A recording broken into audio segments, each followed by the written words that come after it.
Ini po ang apod sa Bicol ay ibos. Kinaratotson na ni Ate Marlene. Dahon ng nyog. Ano, magawa kaming ibos sa Bicol. Yan ang malagkit na ginataan na nilagyan ng gata asukal. Hindi. Walang asin lang ang nilagay. Tapos yan ibabalot na ni Ate Marlene. At ang ating model ay si Ate Marlene, ang tagagawa ng ibos. Yan. Model sa ibos. Nilalagyan na ng malagkit.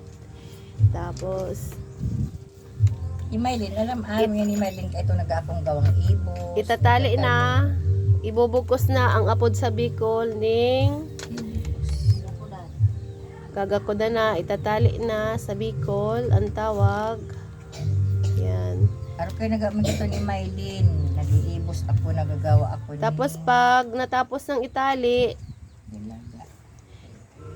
pag natapos na lahat, itali, ibugkos, ilalaga na to. Lahat na sila. Yung ibos, yan. 1 hour siyang ilalaga lang. Sabay-sabay na silang ilalaga. Yan. Ang ating model, si Ate Marlene. Ibos. Model din sa bukid.